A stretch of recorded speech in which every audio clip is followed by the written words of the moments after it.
Wagwan. Welcome to episode number ngapi? Number 8. Number 8, man. Na leo tuko na a new guy on the right side. Yeah, this is Babs Mande, Mali Smalls man Joe, standing in for SK Doctorate hapo hivyo. Hakuwa na sisi. But yeah. Episode 8, man. We gotta push it, you know. Yeah. Kama mimi when on the left wrong side moje. Yeah. So have you been, man? Hey man, the week 12, week 14 of 2026. Imekuwa na vitu mingi. It's deadly. It's deadly. Currently today is the last day of Nyashinski Showman Residency. She never seen before in Kenya bana. Just salute man Joe. Salute. Wewe ulikuwa nimecheki leo. Seed walikuwa na seed huko hivyo. Yeah, walikuwa na seed ni bana. 125 representing as usual. Yeah man. Mad respect to Shin. Yeah man, mad respect man. Sijaiona. But I don't think kuna residency ishaifanywa kama hiyo, ishaifanywa kama Eastern Central Africa. I haven't seen a residency of that magnitude. Tafu mwana production. Choreograph. Mande. Hizo tu avyo sasa wallahi wewe tunostum zangu roho. Man, unajua cheki Sisi na feel Shin na feel venye unaweza kuwa na show na wewe ni msanii alafu tena mafanza wanakuambia Joe buda ni venye Joe singefika bei ati Shin ni venye singefika bei ati mimi wallahi mimi ningekuwa hapo manze VIP lakini man shida ya mkuchu asunajua economy bana venye iko baba to blame ati economy ndo maana tukwenda show man. Me say manze we gonna work hard next time we pull a show we gonna pull up man. I think Shin ameachieve kitu yenye all of his peers but hakuna msamidu because we have artists wenye who do mega shows. Unachiki kama kuna Shin City himself, kuna Shin kuko na Soul Fest kuko na artists who like do this mega shows but having to do it in a whole week alafu tena umeincorporate theater, umeincorporate music, umeincorporate fashion on it. Bro, that was big man. Shout out big manze. Shout out to Shin man. Shout out manze. Shout out to Shin man. Shout out to Shin. I'm sana fanyanga vitu zingi. Yani anaifanyanga the music is bigger than him manze. Yeah man. You know. Something manze. Ni kama anafanyanga kama venye yeye ufanyanga na hizo ma stage zake mwecheche. Yeah. Sasa naona Shin na tupeleka a different experience of the Kenyan music, you know, which is very beautiful. But let me ask a question.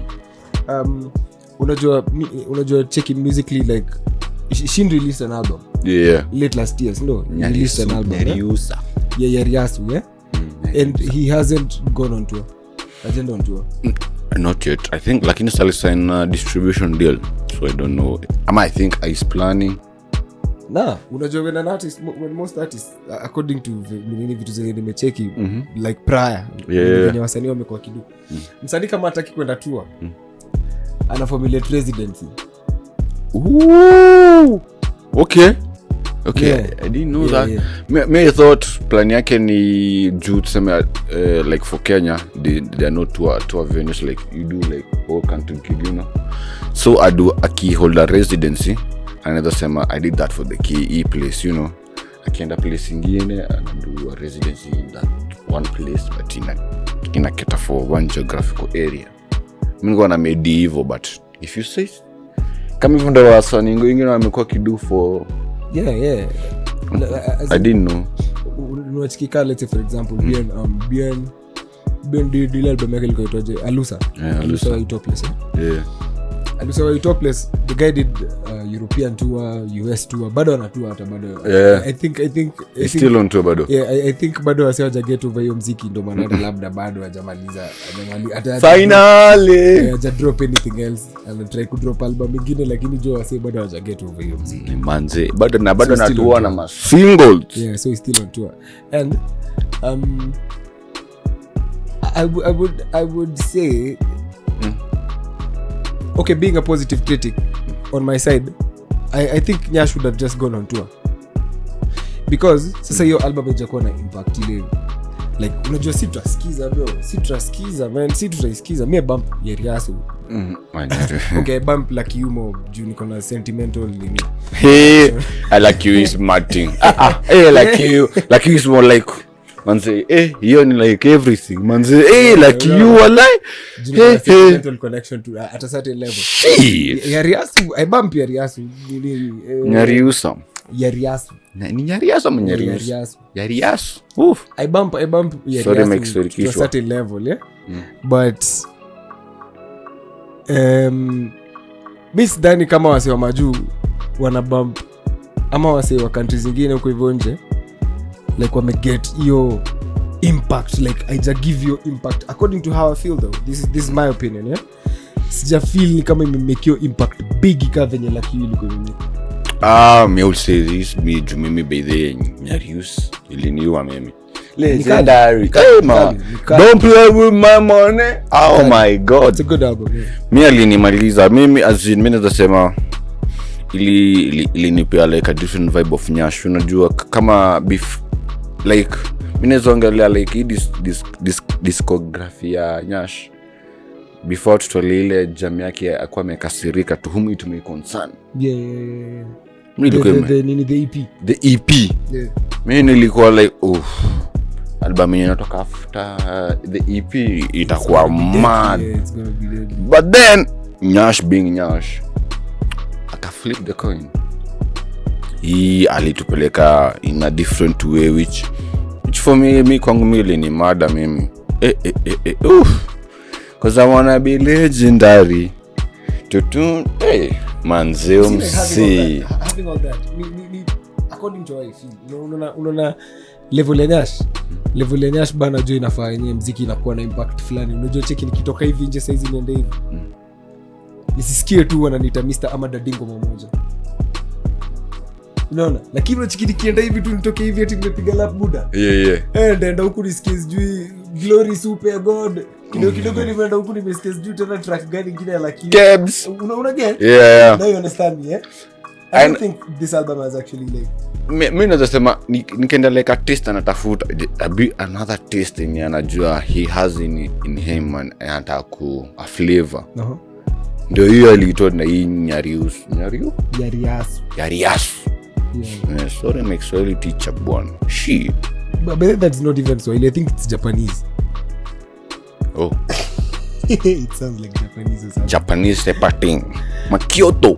I mean, shout out Nyashinski, man. Shout out for the Showman Residency. Shout out to him. That was big. That was huge, man. That was huge. Na leo ndo ya mwisho kwanza. Manze, date 12. Leo ndo. Sasa kuna wase walikuwa wanataka, sijui kwa ulicheki last week ikianza. Yeah. Showman Residency ikianza. Kuna wase walikuwa wanavunjana manjwanga huko wakitaka kudini. Get crash. Wakitaka inaitwaje? Wakitaka ku overshadow Nyashinski na event flani ya boxing last week ya Majembe na I forgot about that shit. Manze nivunje bavu manze. Sijui niliona Gwela nikambao.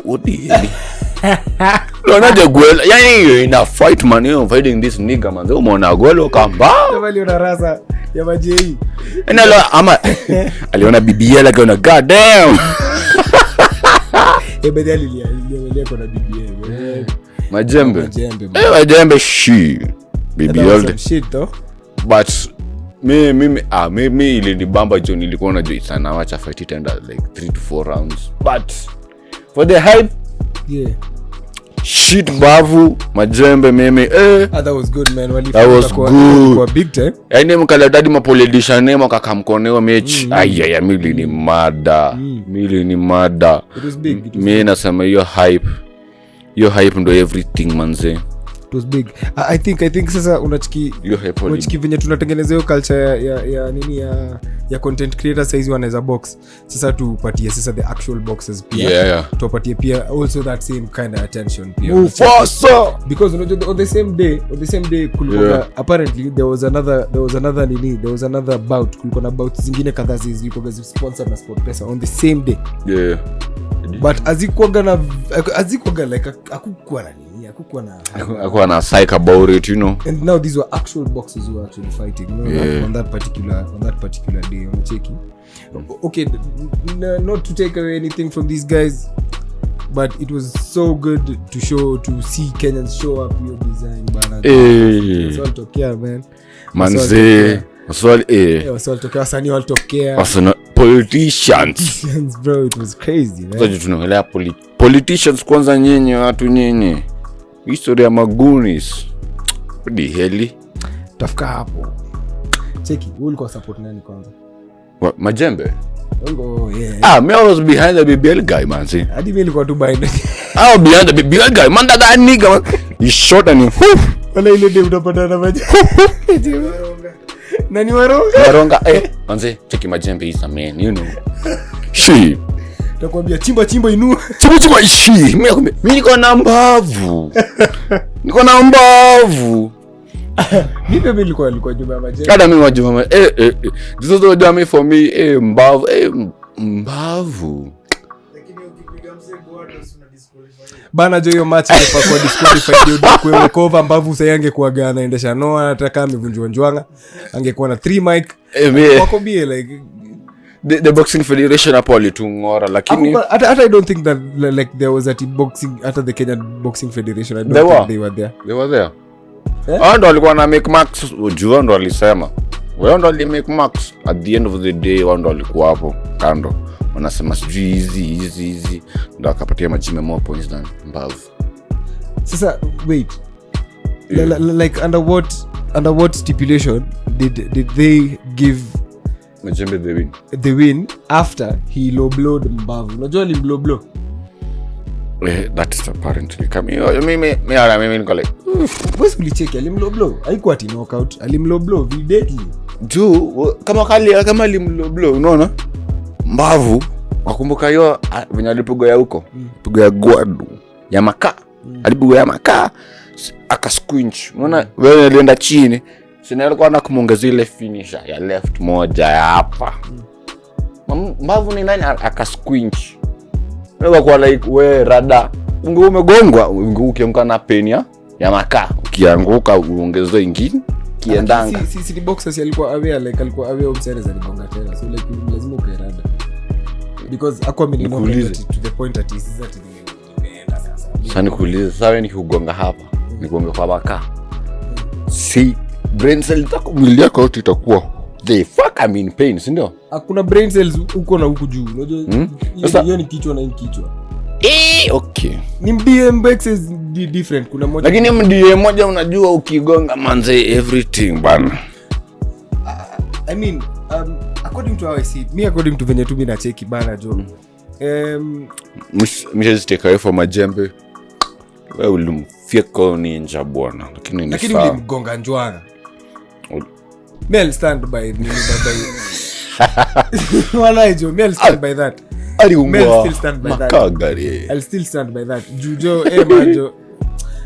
manjo mjama ulimgonga tu njwanga bana. Na hiyo si boxing. In real sense like that is not boxing. That's not boxing. Mlikuwa kwanza na msini mwenye alikuwa na fight yode mwenye coach Mufasa angewapeleka na rada jo on that particular day. That was not Mufasa kwanza nimeimta Mufasa, shout out Mufasa bana, aliwin bout yake. Yeah, as usual bana. Aliwin bout yake bana jo, shout out Mufasa. Shout out Mufasa, man. That was crazy man. Crazy goddamn thing. Aya, so wewe cheki venye wasa walipula hapo, show up show ya Majembe. Walipula. Majembe juzi alipewa ndani. Alipewa mrenga. Majembe? All of a sudden Majembe is now worth 6 mic. 6 mic manze. Plus the 3 million. Yeah, the guy is now worth 6 mic. Yeah. Hivyo tu fight ya 40 minutes 6 million in the account. The car itself is worth 2.9 and yeah 3.5 mic plus the 3 million cash. Kwa hivyo mzee atako worth even more. Labda hata kwa more than 7. Jukuna ile yenye walikuwa wapewe either way wakishinda ile yenye Ruto walitoa ile mita. Kuna hizi mado zingine zinaweza kitoa pia bado. So imagine fight ya 40 minutes you walk out with 7 million. Oh. After amegonga msenjwa. Nilikuwa nacheki Obina alikuwa amepost anasema I didn't follow up on that. Anasema officials walipwe. Alikuwa actually hiyo post ilikuwa directed to the office of the president. Alikuwa anasema due to the fact that Prezoli kama katoi mita pia ange make sure au fighters wengine pia wapate kitu wenye wameshinda na wenye hawakushinda, pia officials wangepata kitu, unaona. Okay, which is a good idea, lakini sasa Wakenya tunajua kwa hapo hivyo, ukiingia comment section jo Wakenya wako hapo wanalia like you guys mse ni atushiki short na hiyo chenye president alikuwa amempatia, because whatever the president gave away was just 2 million, yeah? A million each. Yeah. Na hiyo ni ya Majembe na Mbavu. So kuna fighters wengine which me hapa naweza sema Obina yeye ndo alikuwa the organizer, the guy behind the plan, the architect. Na sasa yeye ndo alikuwa anajua how the money is coming in, anafanya ticketing, so he knows how he must pay people. I don't know. Ask me, I tell you, I don't know. Yeah, like me I knew yeah, sport pesa ya juzi kina Fatuma Zarika hao walikuwa walipisha so saba, walikuwa walipisha so saba regular, yeah, walikuwa walipisha so saba regular 1500, VIP ilikuwa basi 3000. Sasa tuseme juu hadi hiyo dia Majembe kulikuwa na VIP, yeah, kulikuwa na hizo seatings zimewekwa, alafu bado kulikuwa chrome everywhere, so chrome wase waliibiwa kwanza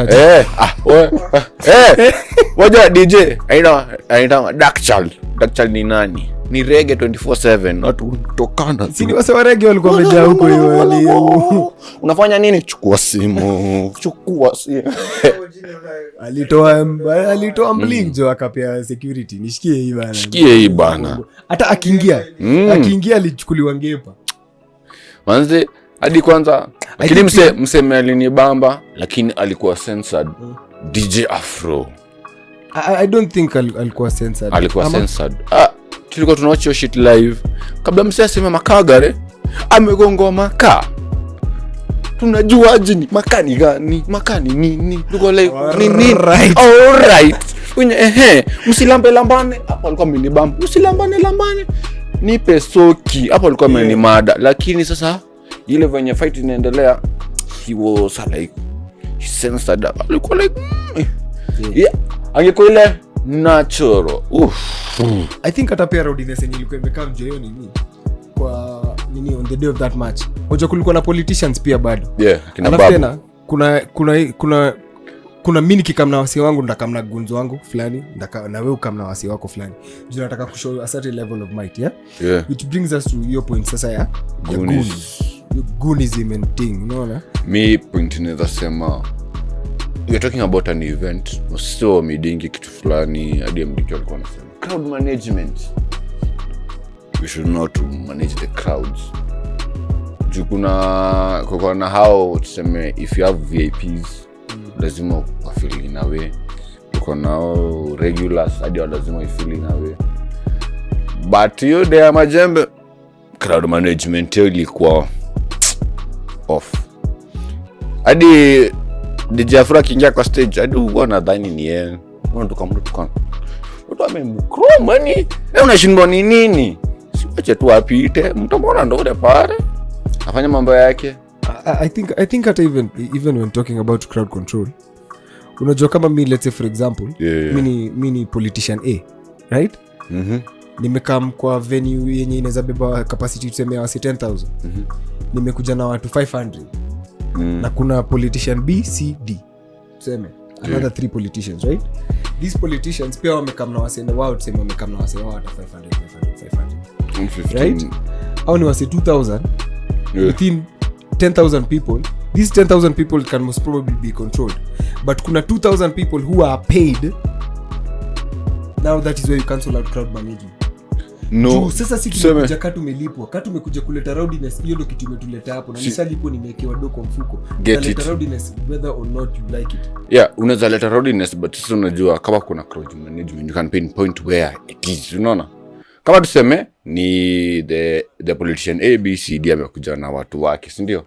Si ata clamp with the politician, si ndio? Ata clamp with the politician. Penye politician nako, si ndio? Hata si lazima kaenda politician. Kama hivyo sasa kama ataenda watu kwa regular, that's where drama it unfold juu ataskata the crowd, unaona? And definitely pia hawezi yeko place yenye si regular. Unaniget? Wanaikagua hata nakwambia politician unasijui kama ni understand. Unaona kasa ile, let's say for example. Yeah. Mimi ni politician A. I come with 500 people.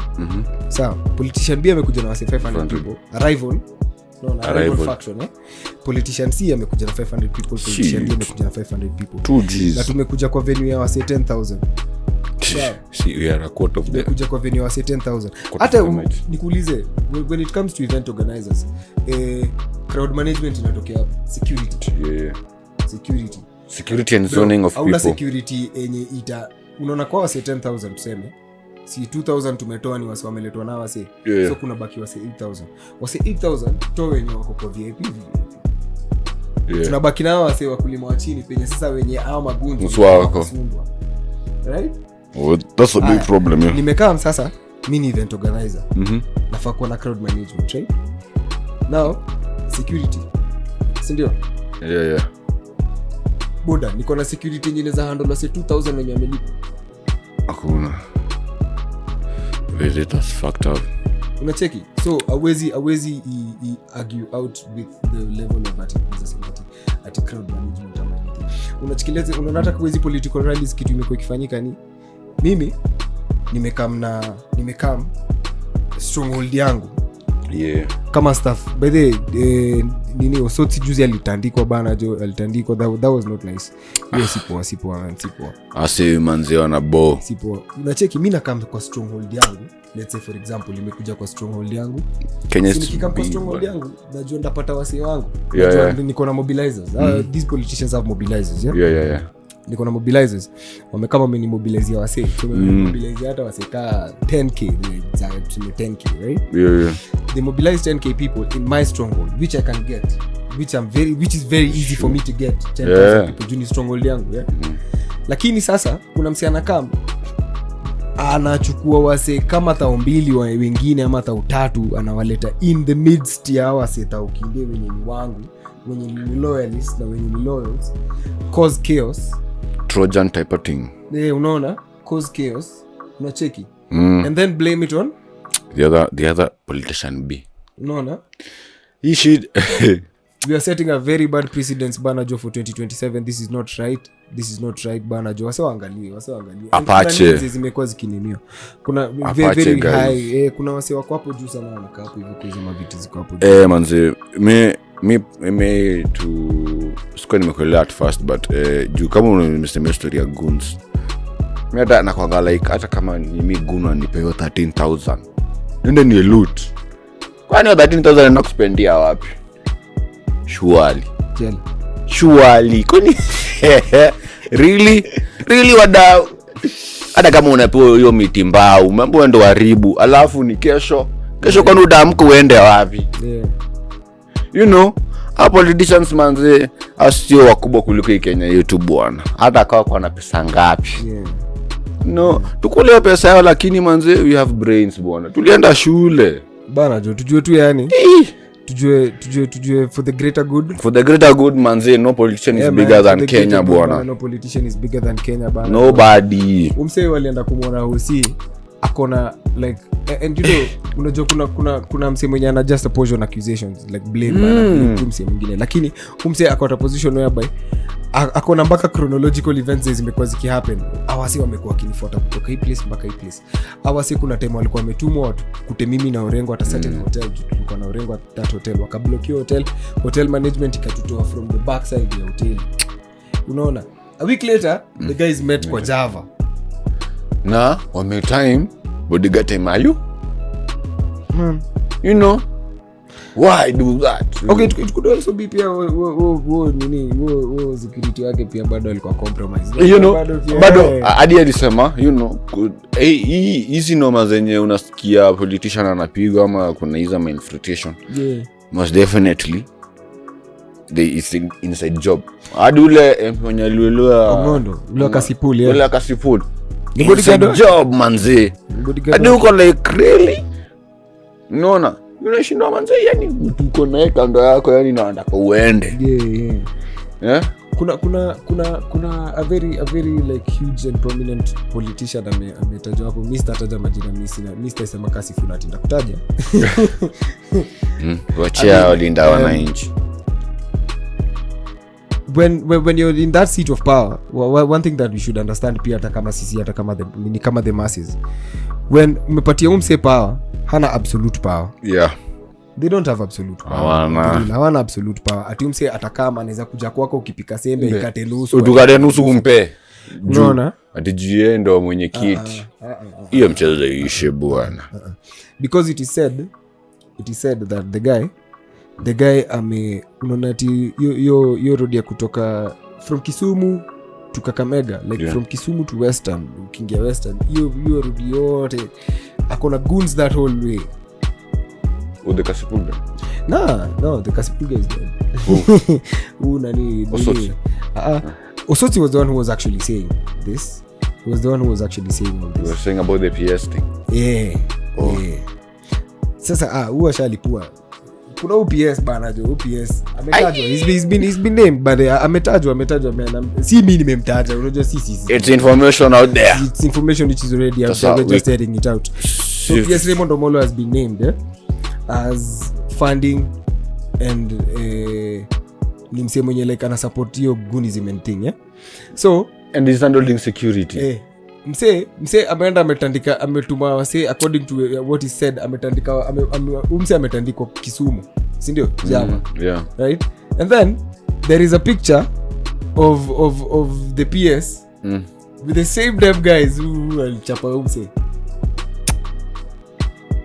Omse anafaa kuwa sacked bwana. Alafu akatoa press conference. Was it yesterday? He must be sacked bwana. I think like 2 days ago alitoa press conference.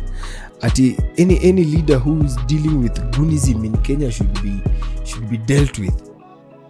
What about him? He himself? Bro, we check it. We have reached a point. Unajua tumefika point hii Kenya yenye wasa wamesoma, wasa wamefika some level of understanding where we now know when you're playing the card against us. Yani the truth is already out, and then sasa mna flip your script on your rivals. Murkomen akatokea kaongea CS wa nani wa Raymond anasema ati stop talking about my PS. That people should just stop talking about my PS. Ati we know actually ni wao ndo ubeba goons. Bro, how can I go to my own stronghold nijitie goons wanipige ati Osotsi alijitandika? Mnataka kusema Osotsi alijitandika sasa? Wewe uliona ile teke bro? Jamaa jipendi. Bana jo gun. Manze mimi hata kama ni stance. Easy. Uliona hiyo teke mimi kwanza ile nishtua, yani alikuwa nikana anataka kulambishwa floor. Hata alikwambia mimi hata nikaweza kuwa superstar ati na act Hollywood size ati ikuwe ni scene ya movie, najua napigwa kidevu tu, yani najua napigwa kidevu serious ndio kamera ichukue vizuri. Stunt double. Manze. Stunt double bro. Manze hizi man jitandikisha hiyo design. Hiyo design wallahi. Hauwezi jitandikisha hiyo design. Hapo unatupima. Hauwezi jitandikisha. And unajua kitu moja yenye pia wanatupima nayo ni hawa se walinda mwananchi. Their main arch rivals ni kina nani? The government, they are the opposition. Yeah. It's mostly the ODM leaders, top echelon wenye wana support the government of the day, ama wale wase waluo Nyanza wabigi wenye wako already in that government. Plus with the half side juu tunaangalia story position. ODM is currently we may say it's dead in quotes. The ODM is dead, man, not in quotes, it's dead. Yeah, even amesema RIP baba. Juu manzi the party was bigger than the person was bigger than the party. Yeah, that is where the mistake is, you know. The person was bigger than the party, so everything died with that nigga, which is very bad. I think it's just the same thing that happened with Kanu when Moi got out of power. Kanu ika fade away. Yeah, manzi mimi nasema wale tunafaa kumedi, tunafaa kutengeneza institutions zenye nafaa kuwa bigger than the person afai kuwa like everything. Niendo kunena, yani yani msha kinyamba tu si tunafaa tu kutulia unaona ifaa hivyo bana so we are not sio kila kitu yako unasema ati yes no really but you know baba yeah he was baba yeah we know he was baba at the Ngima you know much respect please do hata bargaining card yenu ni gani ODM this nini unachikimna sasa mnakata zoni you guys are actually fighting nini nyinyi mnafanya zoni ODM does zoning when it comes to the coast when it comes to Luo Nyanza when it comes to western you guys do zoning right but you have liaised with a party which is going to fight zoning with everything it takes they will field governors senators MPs MCAs kwa hizo nini zenyu kwa hizo strongholds zenyu na unachiki kwanza kama huyo PS huyo boro huo kwanza huyo sasa ndo road sasa yeah he's one of the guys who is going to actually be used to coerce Luo Nyanza because he's already in kuna yeye kuna Owalo kuna Ojienda kuna Tom Ojienda yeah there are some guys who are already in wako kwa hiyo pact wako ndani already hata na akina Badi sasa hizo wanapiga kelele au wanapiga kelele juu de nini wako poa yeah these guys are CSs they're already in the government lakini sasa kuna hao wenye they are doing the groundwork hao ndo wanalea nini wanalea carpet ya Ruto kukaa Nyanza and the president is going to run riot man even today that guy is going to run riot in Nyanza hadi leo alikuwa Kisii he was in Kisii yeah amenunulia Shabana FC basi nyingine mwetechi tekio basi mpya Tore Bobe manze the governor of Kisii bro amemsifu bro nimeshtuka about people manze hadi wakaona match fulani it was Shabana FC featuring sijini Gusha ama sijini out featuring versus Gusha manze as in me nimekuwa tu like yeah okay but mimi tu ninasema manze piece of everything wadau aliambia wase unajua bado wiki bado kuna hiyo story nyingine imefanyika like Kikuyu hata tena Kikuyu by the way you on the same point ya Goons lakini ilikuwa nataka kuialign na point fulani aliambia wase juzi akiwa Jandaru akaambiaje wase hii watu watakuja na maneno mimi ndakuja na maendeleo bro it's like this guy has been holding development money for the longest time so that akama campaigner yeah so you know even though because there was a very good chance that probably Shabana FC could have gotten a bus earlier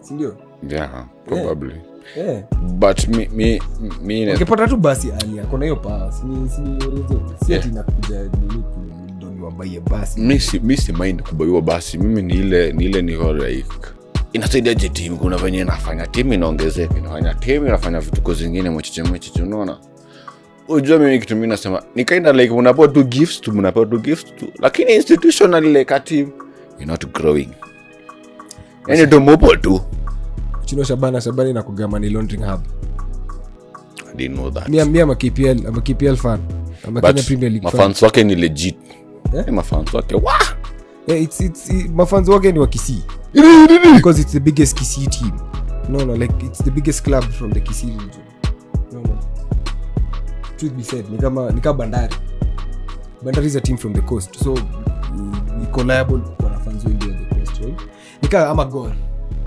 wachiki sasa ndo problem yetu inakuja mpaka sasa political mpaka sasa hadi sports iko aligned in tribalistic nini circles unacheki hiyo ndo point kwa kwambia yani yani tumetegemea gawa ile design hakuna mtu mwingine anaweza tuokolea ni hii tu ndo Yesu wetu akituambia tunyambe tunanyamba hivi anataka you know which is unhealthy as in unapata tu msembegi alikuwa anafanya kitu fulani anataka kuingia gava so penye tu huko do your thing all in all man Kenya cheki if kako tunakogana mafans wenye wanakoga huko hivyo maju cheki Kenya is that one country where you can call goons on your own self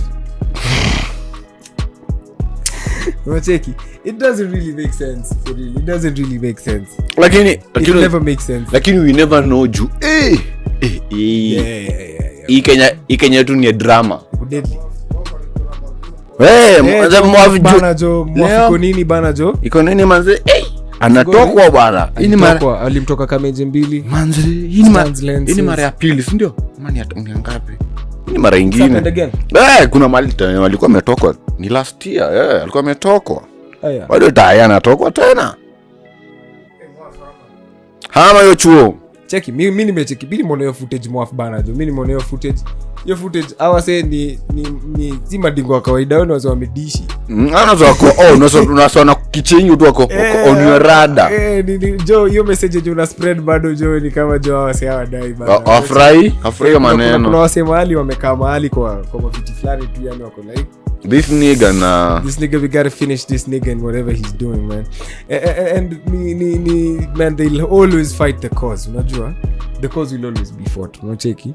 As long as you're standing for what is right. Mimi naweza sema hivi, as much as tuna fight for the cause, tusipeleke kifua, tupeleke tu brain cells.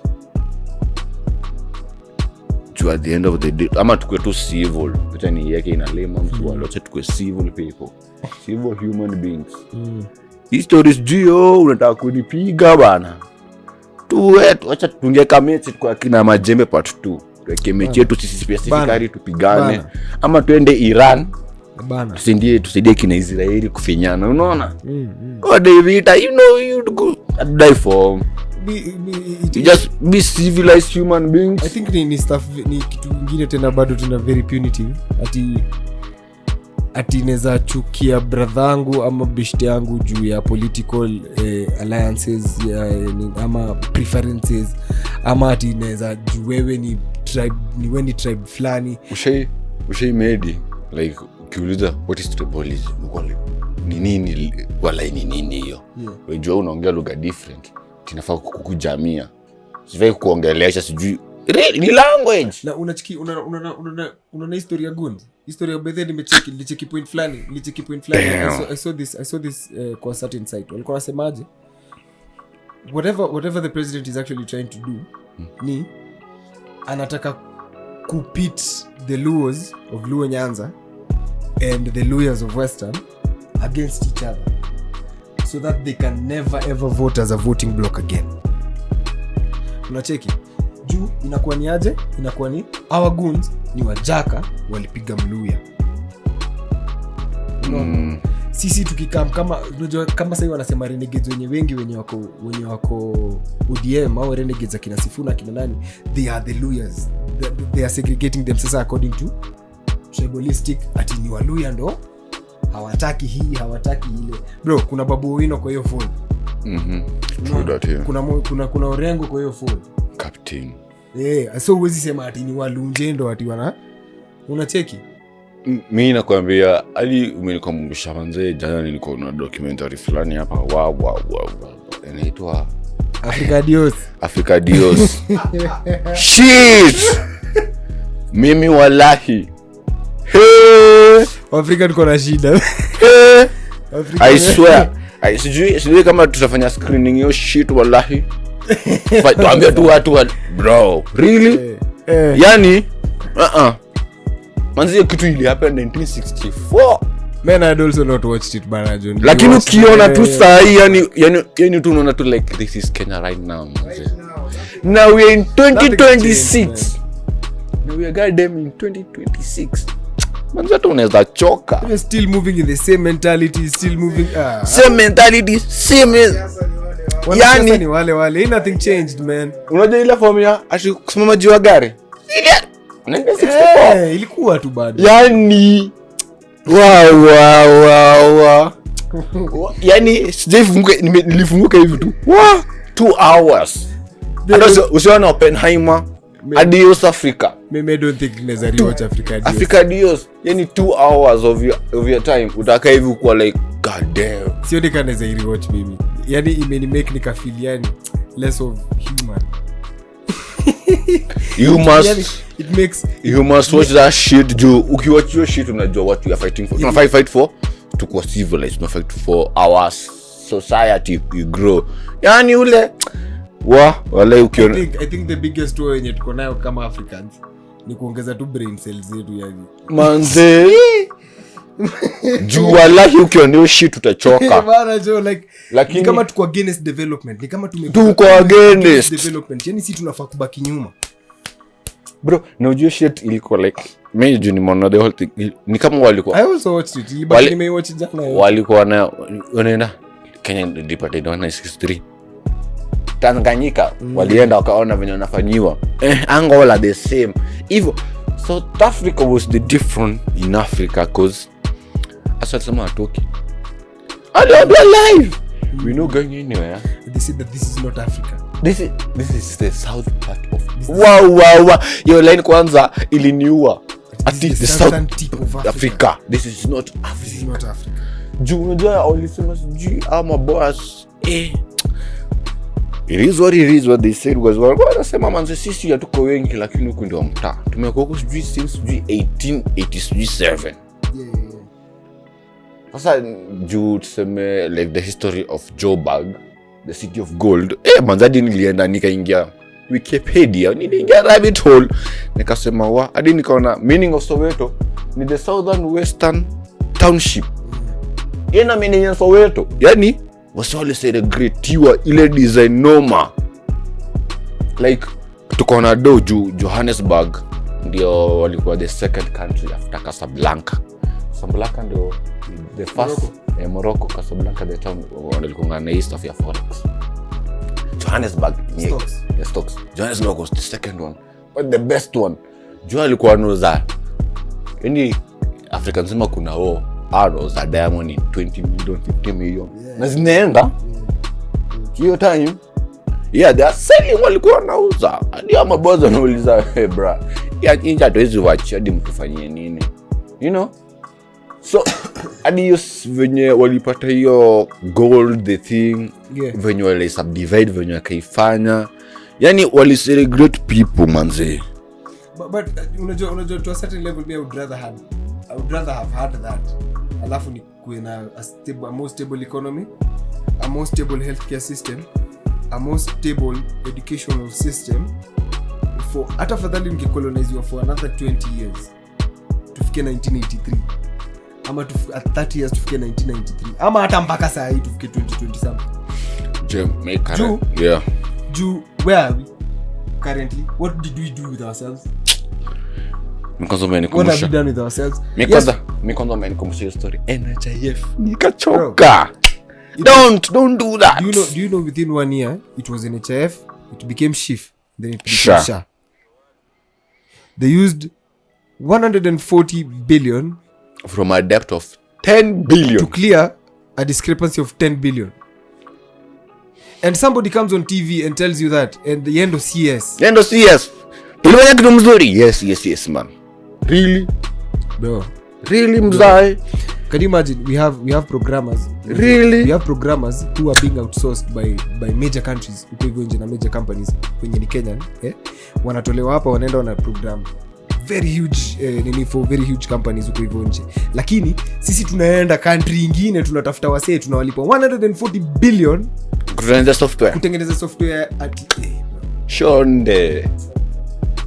What the fuck man? Software yenyewe hataifanyi. Wana software Venezuela. Software yenyewe hataifanyi jo. Software bro. Yani I do whatever SHA covers when you go to like to a public hospital right now. Ina cover minute things, ina cover outpatient, vitu zingine ndogo ndogo tu. Yani tuseme for example saizi umeenda ku inpatient saizi kama una cover ya kampuni nyingine probably private. Lazima kuna lazima kuna lakini mimi hadi point yangu ni we not fighting what the nitty-gritty is cause katu kiangalia dika Kenya yetu saa hii watu wenye wanatapata ni like 10 million, sina 8 million mtu anapata kitu. Formal sector ni 3 million. The other percentage ni informal. Hakuna mtu akona insurance, hakuna mtu akona kedo. Yes, anakula na dozi but hana insurance. Even though I have insurance, najilipia insurance. No. It's not catered for. Najilipia insurance from my meager earnings. Najilipia, you know. Hii yenye president amesema universal healthcare. Like everybody anafaa kwa like how tunafanyaje informal sector ina get universal healthcare. Unaona hiyo ni inafaa kwa like a big problem. But then problem zetu ni nini? Sijui yani tu vitu zingine sielewangi. Ukicheki vitu zetu tuna concentrate nazo ati affordable housing HP. Yani unajua kwanza mimi point yangu ni hii. HP really kwa Africa bro. London ni big. I can just enda nijenge tu place fulani. Mimi Moshada I think niko na kitu kidogo mzazi aliniacha. Ndio zana nijenge huko. Unataka kuningoja kunifinya kwa kapato. No, hiyo ni ya control ownership to a certain level. They want to control our ownership. Ile design yenyewe unacheki nikikubox, unacheki kaa New York venye nakwaga. Hizo hizo ma blocks, hizo ma blocks.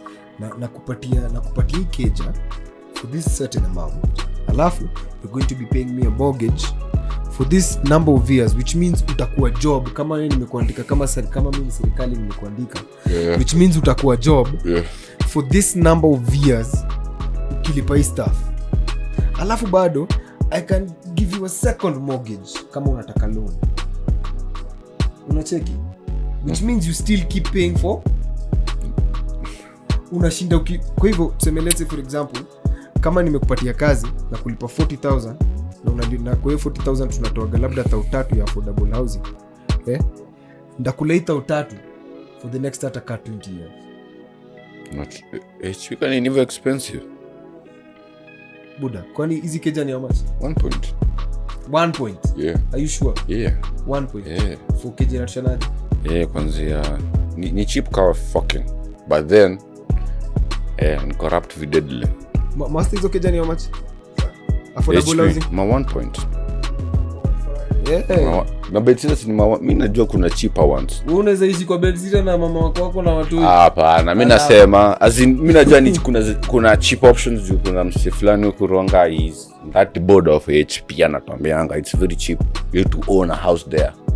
Bro, acha nikwambie there is no nation watu ukicheki ndio inaitwa HP. Ukicheki kwa historia ya countries mingi kwa hii world zenye zinatumia affordable housing, there is no nation which has solved the problem of housing by building houses. Wachinguzi. Hawezi solve nini issue ya housing kujenga ati jenge influx ya manyumba juu awase wamefanya hivyo. Let's say for example, hapana, look at it this way. These guys don't have houses. These guys don't have homes, right? These guys don't have homes. Lakini sasa nikuje nijenge influx ya manyumba, nani atabai hizi nyumba? Awase hawana nyumba juu ya nini? The economy is not right. They don't have money in their pockets, so they can't buy houses. Then I'm still building houses for them to buy. Unatoa mse Kibera alipata sijui 2,000 keja mabati, unaenda unamweka kwa keja teta alipata 3,000. Does that make sense? You cannot solve a housing problem by building houses. Yeah, kuna that point. Mimi hadi kuna point nyingine, but mimi nakwambia mashida ni mingi. Mshida yana tunasema juu hadi kama kwa hiyo HP, if you buy early it's cheap, but if you buy later utapata broker shabai. Yeah, which is business. Exactly, business. Hiyo ndo business yenye iko under HP. Juu keja zinauzwa cheaply. Kawe ni mwanabiashara unabai unaenda kuuzia watu wengine. Hiyo ndo biashara yenye iko under HP. Hivyo ndo mimi najua. Hivyo ndo watu wanafanya. Unabai cheaply kwa before iende kumalizika watakuzia, gava watakuzia mapema off plan. That's how they sell it. Utauzia mapema, broker kuja akuzia on a cap wenye utalipa. But sasa hiyo point yenye unasema hakuna do. Mimi na medito ni venye tunapango tu, it's a system. Atupango in a good way. Unajua cheki? In order for unaona kama let's say for example like in the US, in the US they used to angalia na housing, usiangalia housing US. Skiza in the 30s walijenga housing, walifanya a whole lot of housing reforms, urban reforms nini wakajenga hizo ma blocks hizo makeja zao, si ndio? And they gave it to an economy that wase walikuwaga wako chini. They did solve it for them. 20 years later these houses were desolate. zilikuwa crack dens. Unacheki juu awase hawezi lipa hizi keja, wase hawezi lipa hizi keja. I'd rather ni lale nje, unaona, ni kule food ya welfare. Sinaamka tu asubuhi naenda napatiwa food, hot meal, lunch hot meal, breakfast hot meal, nini supper hot meal, unacheki, and then I sleep on the street, do my drugs and shit. But to US food is not a right. To US people, the American food is not a right.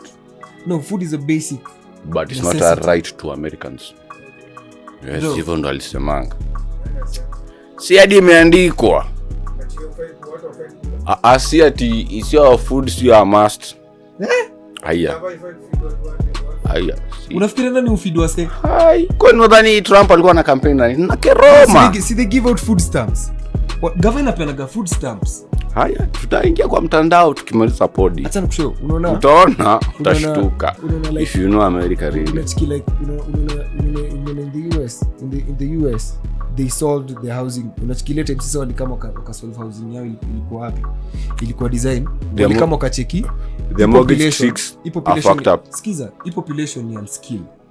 So, population most of them ni unskilled.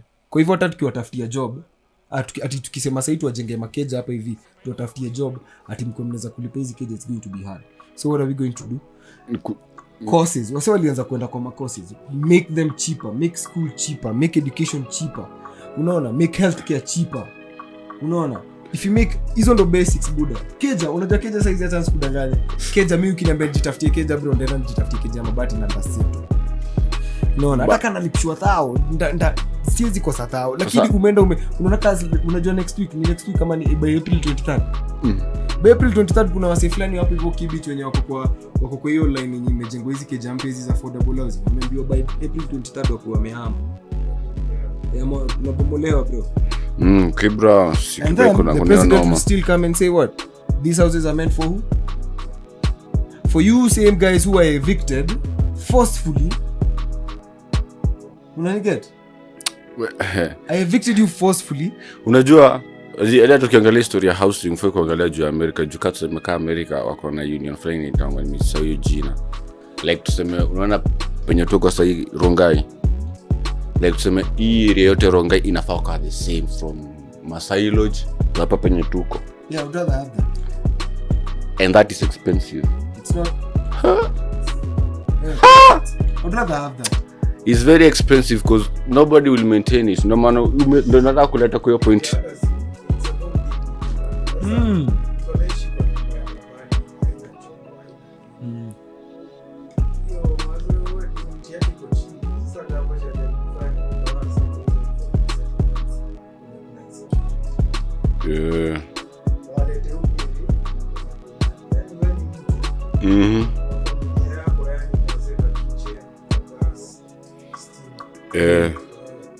Mi semi ni mbaya. It's not that bad, yeah. It's a good thing. Mi point yangu ilikuwa hatuwezi compare juu mimi nakwambia the American system is way weirder. Juu kwao unions do their thing. Huko fence yako inafaa kwa a specific height. Ikipita hiyo height penalty. They don't care. Mortgage yako ni like you don't own your land, you understand what. And I would rather have that. Unaget system you rather have that, you don't know about that. No, I'd rather have that. When this time I do kitu juu iko. No, I'd rather have that. Unajua nini? Then it doesn't force the government to evict people. Unaona? Gava ita force as long as sisi wote tuko in conformity of tunajua this is what we actually need. Na italeta sense of order. What we lack is order, bro, from the people who are enacting these policies, from the people who come up with these ideas, from the people who these ideas are supposed to work for. Atunanga order.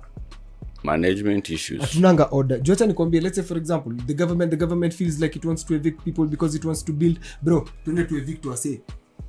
Is evict wase hivyo? Bro, si wana evict wase April 23rd hapo hivyo. Watachuja wase na utaona watachuja wase. Watachuja wase juu wamejengea watu, watawaforce waingie kwa hizo nyumba. Si hiyo ndio point yao, si ndio? Which is not supposed to be. If affordable housing, haifai kuwa forceful. Sifai kukwambia ati Jemo hapo penye una stay hama. Sawa. Ati sasa kasi hivyo nakuja kubomoa. It's supposed to be an alternative. As in, preach my brother. Hii place tunataka kujenga. Right? Hii place tunataka kujenga. Hawa si ndo wanastay mtaani. Si ndio? Kama venye walifanya, let's say for example na SGR. Si ndio? Nyinyi ndo mnastay mtaa. SGR itapita hapa.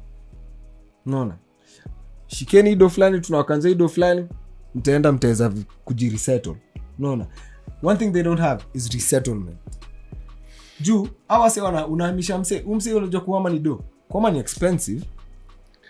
Unajua point inafaa kwa if I'm forcing to raise your dignity, I'm forcing it. Juu hadi ndio nakwambia inamero ni hiyo form yetu the same, ni dignity tuna enforce na tuta enforce in this way.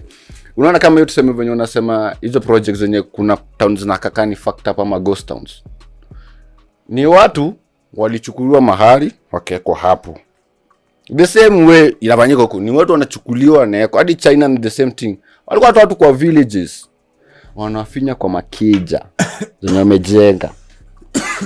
Cheki. Lazima wa force. Nipe a perfect example of a city which close to like 30% of the population haikuagi siku hizi. Which one? Detroit. Wachiki Detroit was built. Detroit ilikuwa the automotive hub of the US. Ilikuwa ile place ya manufacturing biggie kwa world at that point in time. Kulikuwa General Motors, kuko na Ford, kuko na like the biggest companies, some of the biggest Chevy. companies in the world. Yeah, some of the biggest companies in the world zilikuwa Detroit. The population that was brought to live in Detroit waliletwa hapo na wakajengewa housing.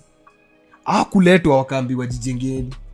Waliletwa na wakapewa housing, and they were given jobs in order for you utaweza kulipia hiyo housing, hiyo mortgage. Una get? Unaweza lipia hiyo mortgage.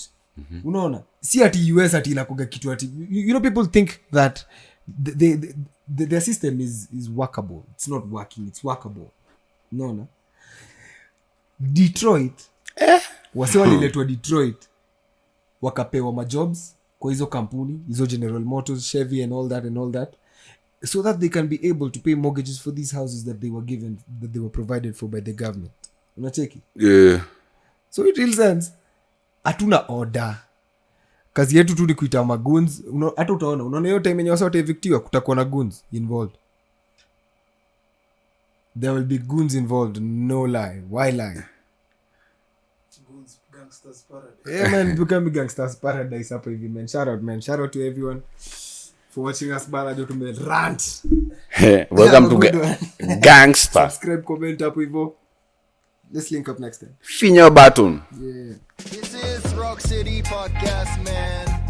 The biggest, the baddest podcast in and out of the city, coming to you like a bomb. Rock City.